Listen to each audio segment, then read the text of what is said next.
Hi everyone, I'm Alina, a 40-year-old social worker with a passion for helping troubled youth. I've been happily married to James for 15 years, and while we've built a good life together, there's always been a void. We couldn't have children of our own. It was painful, but after years of reflection, we decided to adopt.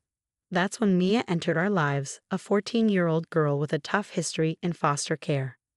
James, are we really ready for this? I remember asking him the night before Mia moved in. He squeezed my hand and said, "We've got this, Elena. We'll give her the family she deserves." The first few months were anything but easy. Mia was distant, slamming doors and giving us the silent treatment, but I refused to give up. One day, I knocked on her door and asked, "Hey, Mia, want to go shopping?" She looked at me like I was crazy. "Why?" "So you can pretend to be my mom." "Nope," I replied, "so I can see your style in action, maybe even steal some tips." That got a small smile out of her. It was progress, a tiny step forward. Slowly, I thought we were becoming a real family, but James was spending more and more time at work. Another late night? I'd ask, and he'd respond without even looking up from his phone. "Big project, honey.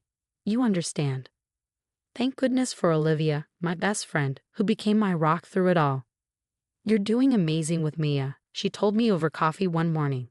"I can see how much she's opening up to you." I beamed with pride. It wasn't easy, but it felt worth it. But then came the parent-teacher meetings. Mia was struggling in school. Determined to help, I advocated for her. "Mrs. Johnson, Mia has so much potential. She just needs extra support," I insisted to her English teacher. We developed a plan, and I started to feel like things were finally coming together. Mia's 15th birthday arrived, and I threw her a party. As I snapped a picture of us, I thought, this is it. We're finally a real family, but I had no idea what was coming next. One afternoon, while folding laundry, I couldn't shake a nagging feeling.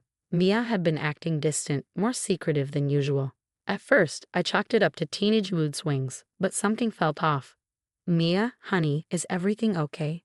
I called, knocking on her bedroom door. "I'm fine. Can I get some privacy?" she snapped. As I stepped back, I noticed a crumpled piece of paper in her jeans pocket. Curious, I pulled it out, a detention slip for skipping class with someone named Zoe. Later that night, I tried to talk to James about it. "I'm worried about Mia," I said. He barely glanced up from his phone. "She's a teenager, Elena. This is normal. Can we talk about it later? I've got a big presentation tomorrow." Frustration bubbled inside me, but I let it go. The next day, I confronted Mia about the detention. "Big mistake. You went through my stuff. What's wrong with you?" she screamed. "I'm just trying to help," I said, keeping my voice calm. "I don't need your help. You're not my real mom, remember?" Her words cut deep, and we argued until she stormed out, slamming the door so hard a picture fell off the wall. Little did I know, that fight was just the calm before the storm. The next morning, I got a call from Mia's school. My heart sank as I listened to the principal's voice. "Mrs. Harrison, we need you to come in immediately. There's been an accusation." Sitting in the principal's office, I felt like the world was spinning as a CPS worker explained that Mia had accused me of physical abuse. "This is absurd."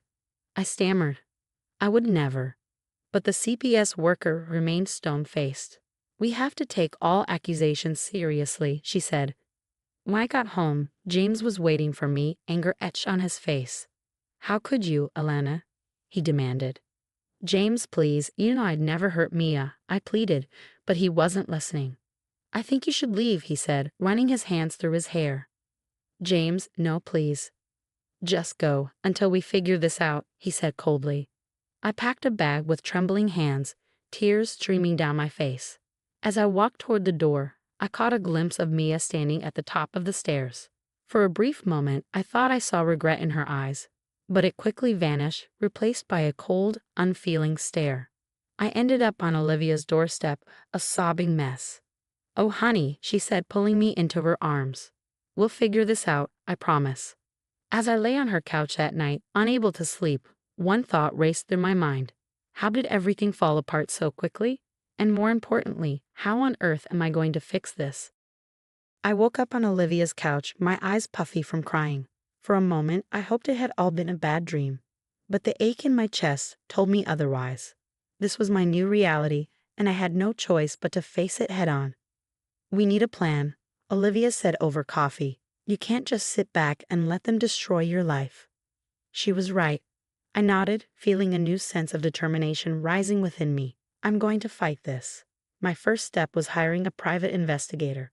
I scraped together what money I had and found Marcus, a no-nonsense ex-cop known for uncovering the truth. "Tell me everything," he said, pen poised over a notepad. I didn't hold back. I spilled it all: Mia's troubled past, her recent behavior, James's growing distance. As I spoke, Marcus's brow furrowed. "This doesn't add up," he muttered. "I've seen false accusations before. Let me dig into Mia's background." While Marcus worked his magic, I launched my own investigation. I reached out to Mia's former foster parents, my heart pounding with each call. "Elena." "Yeah, we remember Mia," one foster mom said, her voice heavy. "Sweet girl, but she had a habit of making up stories when things didn't go her way." A pattern began to emerge. Mia had done this before. The realization was both heartbreaking and infuriating. Olivia helped me gather evidence: photos, texts, even a video of Mia and me laughing at her birthday party. "Look at this," Olivia said, pointing to the screen. "Does this look like an abusive relationship to you?" I shook my head, tears welling up. Why would she do this? The answer came in an unexpected way. While gathering some clothes from home when James was out, I accidentally knocked over his laptop. As I picked it up, the screen flickered, revealing an email from someone named Amber. My stomach churned as I read the flirtatious messages between them. "Son of a," I muttered, my hands shaking with anger. Just then, my phone buzzed. It was Marcus. "Hey, I've got something. Mia's been texting with a girl named Zoe. You're not going to believe what I found." He sent screenshots of their conversations. My jaw dropped as I read the messages.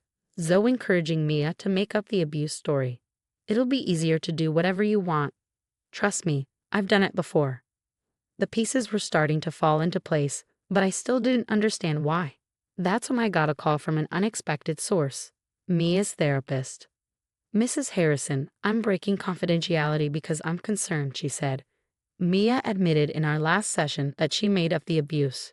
She said she felt neglected by your husband and thought this would force him to pay attention." My heart broke all over again. In trying to get her father's attention, Mia had torn our family apart. Armed with all this evidence, I prepared a file for Child Protective Services. As I organized everything, I felt a bittersweet mix of vindication and sadness. I was going to clear my name, but at what cost? "You ready for this?" Olivia asked as we drove to the CPS office. I took a deep breath. As ready as I'll ever be. It's time for the truth to come out. Walking into the CPS office felt like marching into battle. My hands were trembling, but my voice stayed steady as I presented the evidence. "I understand this is a lot to take in," I said, watching the CPS worker's eyes widen as she flipped through the file. "But I hope this proves my innocence." Hours of questioning followed. It was exhausting, but I held my ground. Finally, they agreed to reevaluate the case. The next day, I got a call I never expected. It was James. "Elena, we need to talk. Can you come home?" I steeled myself as I walked through the front door. Mia was there, her eyes red and swollen from crying. James looked like he hadn't slept in days. "Mia has something to say," James said, his voice cracking. Mia stepped forward, tears streaming down her face. "I am sorry," she sobbed. I lied. "You never hurt me. I wanted Dad to notice me." The confession hit me like a ton of bricks. I wanted to be angry, to scream, but seeing her so broken, all I felt was exhaustion. "Why didn't you just talk to us?" I asked, my voice weary.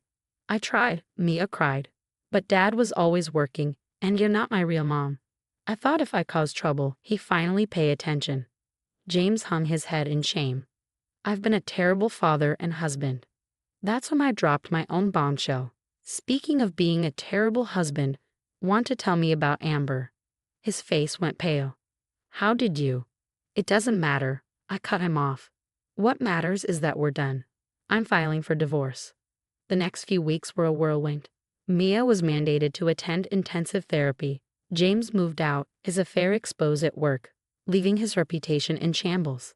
As for me, I focused on healing. I started a support group for falsely accused parents. Turns out, my story wasn't as unique as I thought. You're so strong, one woman told me after a meeting. How did you get through it? I thought for a moment, one day at a time, I said, and by remembering that their actions don't define me. 2 years flew by. I threw myself into my work, helping families navigate situations like mine. It wasn't easy, but it was fulfilling. One crisp fall morning, I was sorting through my mail when I saw it, a letter from Mia. My heart raced as I opened it. Dear Elena, I know it's been a long time, and you probably hate me. I don't blame you. What I did was unforgivable. I'm in college now, studying psychology. I want to help people like me, people who make terrible mistakes. I'm so sorry for what I did to you. You deserve better. I hope one day you can forgive me. Love, Mia. I sat there, letter in hand, tears rolling down my cheeks. Part of me wanted to reach out and say I forgave her. But another part, a stronger part, knew that some bridges can't be rebuilt. I folded the letter and put it away. Maybe someday I'd be ready to respond, but for now I was focused on my new life and my new purpose. I had survived the worst betrayal imaginable and come out stronger on the other side. As I headed out to my support group meeting, I smiled to myself. Life had thrown me one hell of a curveball, but I hit it out of the park. And you know what? I was just getting started. Now, as this story comes to an end, I have a question for you. If you were in my shoes, would you forgive Mia for her false accusation? Or do you believe some betrayals are too severe to ever truly forgive? This is a tough one, isn't it? There's no easy answer. Share your thoughts in the comments below.